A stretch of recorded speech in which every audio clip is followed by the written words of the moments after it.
Here now, Brian Kelly. Sure. Well, certainly excited to be playing in the SEC championship game. It has been quite a journey. I think this is a year since my press conference here, and really proud of our staff, certainly our players and everybody associated with LSU football. And the accomplishments that we've made here in a very short period of time. You've got to win it on the field. Our guys did a great job of playing their very best when their best was needed. And now we get an opportunity to play the #1 team in the country. And certainly have a great deal of respect for, Kirby and what he's accomplished. To do this, back-to-back years is a great accomplishment. And, obviously we have a great deal of respect for this football team that we're playing in Georgia, and we're excited about the challenge. So look forward to coming to Atlanta, being part of this championship, and, playing our very best football when it's needed. We'll begin with questions with Wilson Alexander. Hey, Brian, just wanted to check on Jaden Daniels. Will he play Saturday? Well, I think the bigger question is, will you be able to make it? I heard you're a little bit under the weather. You're going to be okay? Yes, it looks like I'll be all right. Thank you for asking. Okay, good. Well, he's going to be good, too. He's had a good week of practice, and he'll play for us on Saturday. Next, we'll go to Michael Cauble. Hey, Brian, it's Michael. I had 3 J's. Can you give us an update on Josh as well as Jarek? How have they practiced and their expectations for play as well? Yeah, I was really pleased with Josh yesterday. I think he looked like himself finally. This is an injury that, takes some time because of the way he runs. He's such a physical runner, and, he plays so hard. His physical exertion and effort is one where, he's not a guy that's going to go at, less than 100%. So I think yesterday was really the first time where I felt like, okay, we've got Josh back to where he needs to be, confident and effective. And Jarek was cleared through our concussions protocol, and he is, obviously going to play an important role for us as well. Next up will be Jordan Hill. Brian, what has B.J. Ojulari meant to this team, both on the field and off it?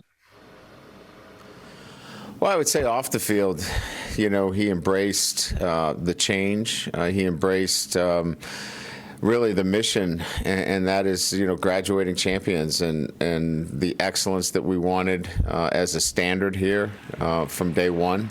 And you need that, right? You need your best players to embrace that, and elected as a captain for us, led both on and off the field, and he's been an edge playmaker for us. So, again, I think when you're talking about excellence, both on and off the field, B.J. Ojulari would be that guy that we would bring up.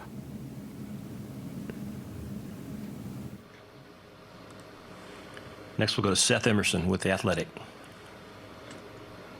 Brian, I know it's only been 1 year in the SEC with divisions, but what do you think is going to be the impact when divisions go away, and how that fits in with the playoff picture and the meaning of the SEC championship?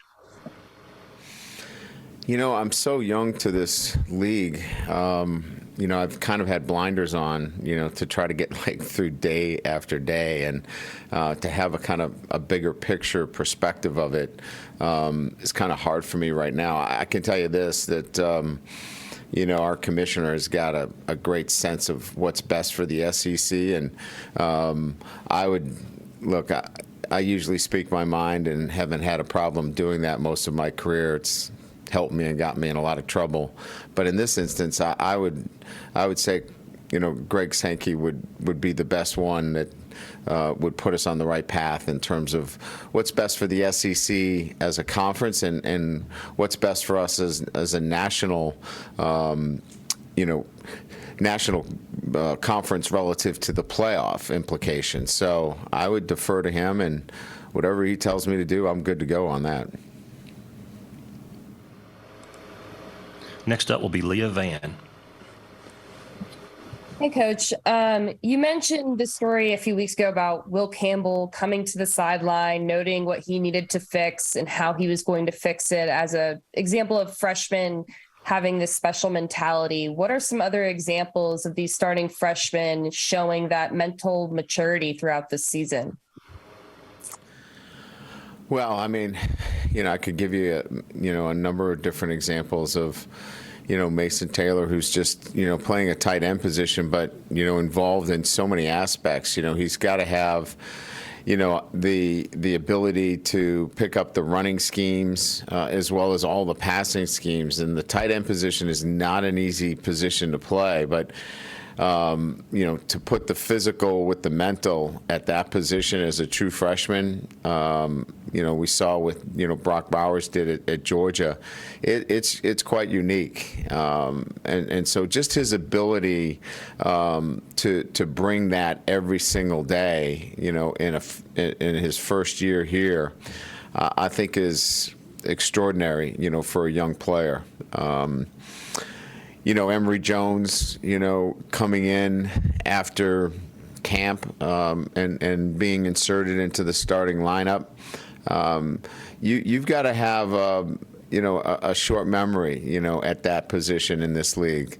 There's such great pass rushers that you're going to give up a sack or two, but I think what I love about Emory is that he forgets it and he moves on to the next play. So each one of them has kind of these unique traits, and I think we know about Perkins and his ability to impact defensively from a look. We played him in 2 or 3 different positions already, and all of them, if you put them all together, we know about their physical ability, but it's been certainly their mental capabilities and their maturity beyond their years to come in and play at this level.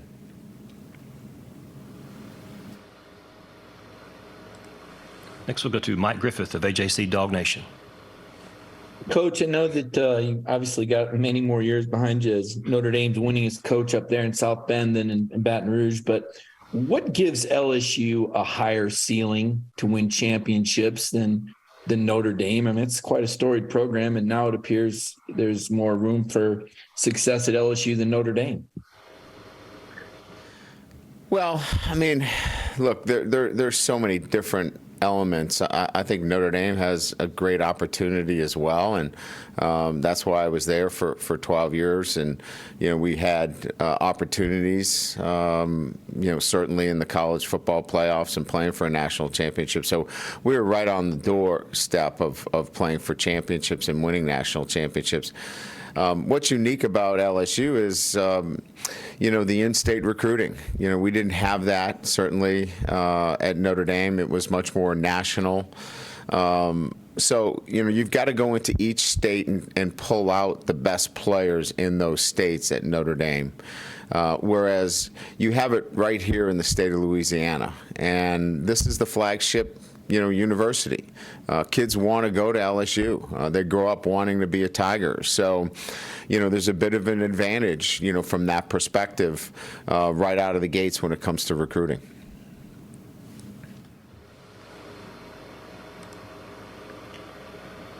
Next, we'll go to Michael Scarborough. Coach Kelly, you obviously did a fantastic job, you and your staff, filling holes with the transfer portal, and it benefited you greatly at the quarterback spot and defensive backs, et cetera. What are you guys expecting this to be like in this coming transfer portal season? Is it going to be beyond anybody's imagination? Are y'all doomsday scenario and what you might see? Well, Mike, I think, obviously we're all in a situation where it's, uncharted territories in so many ways. Guys are saying they're in the portal, but the portal hasn't opened yet. I think everybody's, very conscious that we're worried about tampering, things of that nature. You have to re-recruit your own roster and making sure that retention is as important as recruiting now. So there are many more factors. Obviously, the NIL is part of this as well. So I think we just, we're thinking about so many different things, but when you get down to it, it's protecting your roster, retention, player development, and then use the tools that are available to you. The portal is going to be a tool that everybody is going to look at, but you also have to understand that with that comes a chance to upset the chemistry of your football team too. So you got to be very intentional. I think you have to be moving in to this next week or so very carefully, because you've got to balance recruiting freshmen with the transfer portal and retaining the players on your own roster. So it's going to be a very interesting next couple of weeks. Next, we'll go to Scott Rabelais of the Baton Rouge Advocate. Hey, Brian. You have obviously been in playoffs and bowl games in your career, but you had that one experience in the ACC championship game a couple of years ago. It's an unusual situation being a COVID year, but what, if anything, do you take from that experience that you can apply to this game? Not really that much. I mean, I think in terms of, just balancing your schedule, because you're losing opportunity relative to, staying ahead of it and recruiting. I think it's just balancing your schedule more than anything else. The preparation is the same. There's no difference. We're preparing just as if this is, a 13th game. Obviously the best team in the country, but preparing it the same way, Scott. No change there, but you have to adjust your schedule accordingly based upon not being able to do recruiting.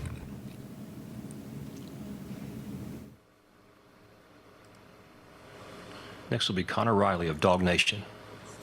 Yeah, hey, Brian, it's your third time matching up against Kirby Smart, both in 2017 and 2019. Georgia came away with the wins those games. Sorry to bring that up, but what were your sort of takeaways after playing that Georgia program those two times?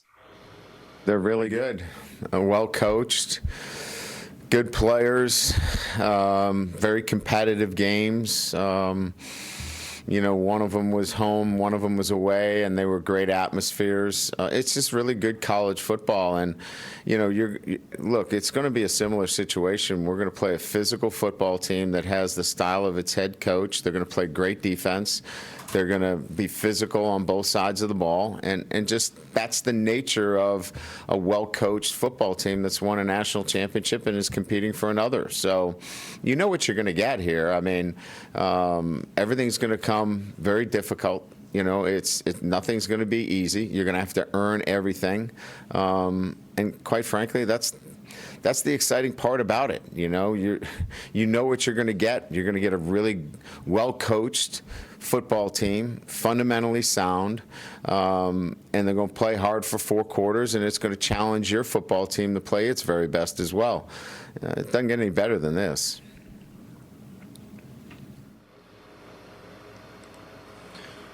Next will be William Weathers of Tiger Rag Magazine.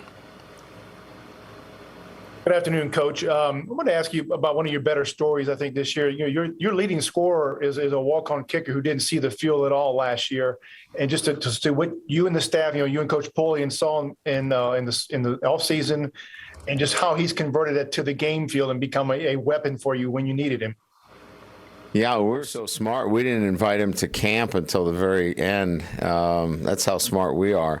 But when he came to camp, he demonstrated his, I would say, consistency more than anything else. We have some, really good young kickers. But I thought that what Damian really exhibited, in camp and then, leading into the preseason was the consistency. And nothing seemed to really bother him. He had a really good routine.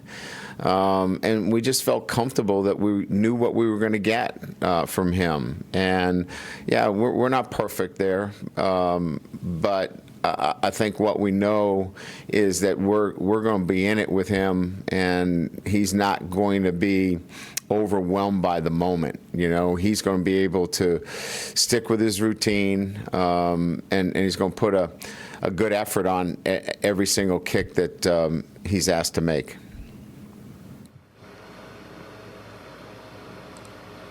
Next, we'll go to Seth Lewis of KATC. Hey, Coach, can you speak to Malik Neighbors' impact on the offense, especially on third down? Well, certainly he's developed a relationship with, Jaden, one that, certainly we trust, they trust each other. And, we match him up in a position where he gets, quite a bit of one-on-one matchups. Teams sometimes have to double cover him, which, clearly can influence how we can get the ball to other receivers as well. But, he's been, obviously very consistent for us. I think that relationship that, Jaden has developed with him relative to the timing, getting the ball out of his hands before he gets out of the break has really been, I think, more than anything else, why third down has been so effective, because coverage is so tight on third down. Everybody knows what you're trying to do, and, you just have to be so efficient, and your throws are, they're phone booth throws. I mean, they're tight throws into tight windows. But they've built a really good repertoire, and they're on the same page. And I think that's what has been the difference between Malik and why he's led our team in receptions up to this point. Well, certainly, there were times that we were not happy with our passing game against Arkansas. But leading into those games, I thought we were extremely efficient, moved the ball down the field. I think it's like anything else, quite frankly, is that you can't be predictable. You've got to be able to push the ball down the field, different levels. You've got to attack, the defense in all areas. If you're predictable in terms of where you're going to throw the football, defenses are going to take that away. So I think it's really much more about, being more aggressive and attacking all areas of the field, which opens up, the ability to hit some more of the higher percentage passes that keep the chains moving and keep you ahead of the chains, quite frankly.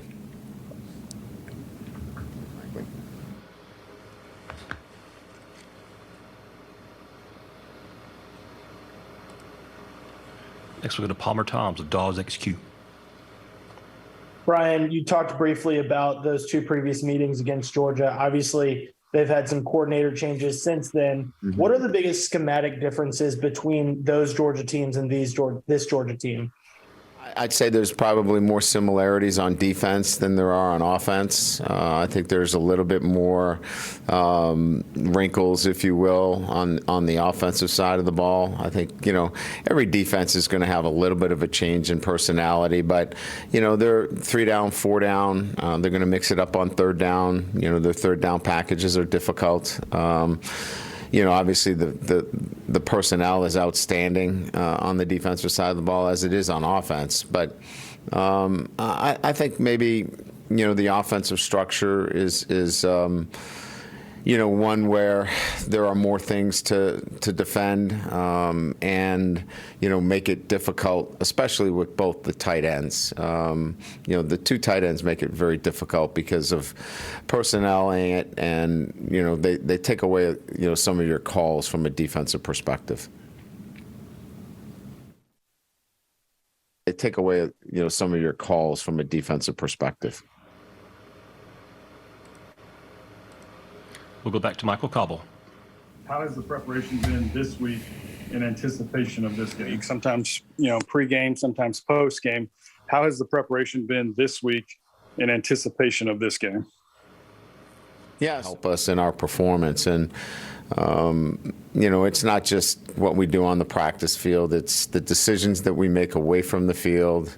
It's all the things that we do relative to nutrition, sleep, the training room, film study, and our guys are building better habits with that. And that's really what this has been about. It's how they think about it, and it's the habits that they've been building relative to their preparation. And we've come a long way, quite frankly. And this week, they've been very intentional, understanding how important it is playing, Georgia, the best team in the country, that those habits have to be really good if they want the kind of performance that they're looking for.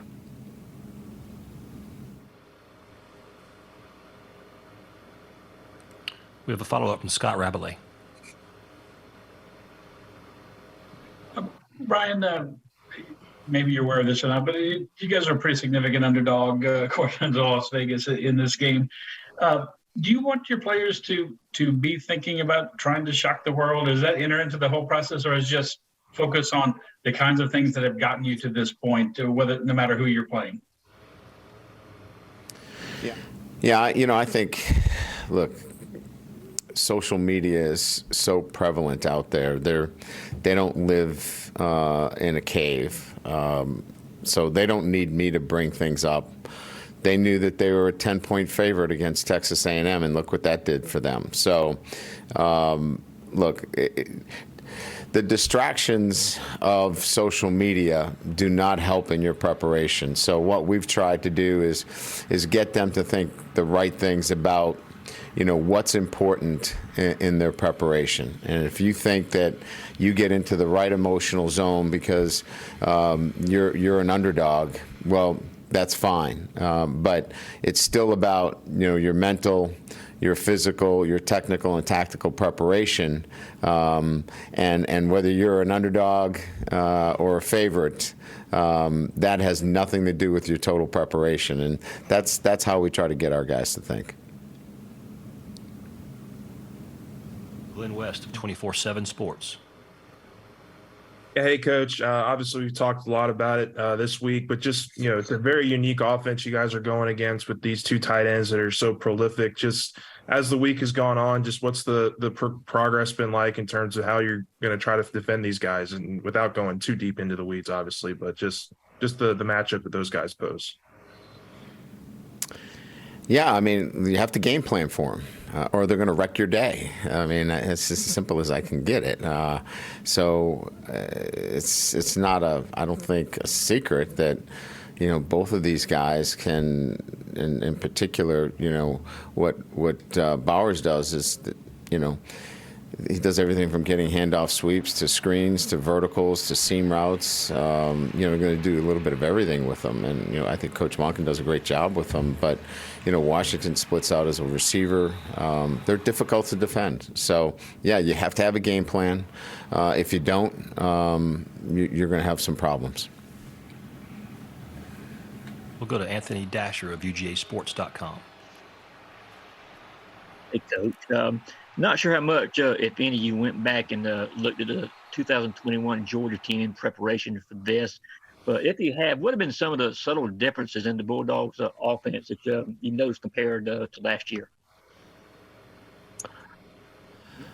Yeah, I would say it's probably a little bit more two tight end. I think that they've utilized McConkey very well, very strategic in terms of getting him the football.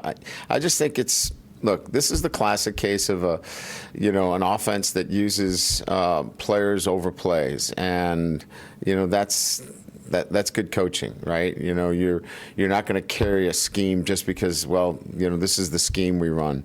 I think it's, an outstanding quarterback, right, who's extremely confident and gets the ball to the guys that have been making plays. And so this offense has been successful because the coordinator is leading them, and Kirby is leading them towards, get the guy the ball that makes plays for us. And that's in the running game too. They've got an outstanding offensive line. So, just good coaching and getting the ball to the players that should have the ball in their hands. We've got time for one more question, and we'll go back to Wilson Alexander, the Advocate. Brian, you said earlier this week how you were in favor of more teams in the playoff. Obviously, now officially today there will be a 12-team playoff starting in 2024. Why is it that you are in support of this, and what do you think it does for LSU as you move forward? I just like more access, I guess. I'm a Division II football coach. I know, I grew up with, more teams involved in the playoffs. I like that atmosphere. So I don't know that I have any kind of, earth-shattering statements on it. I just like more access. I think it's, you get some playoff games on campus, then you involve, the bowl games, you keep them involved in it.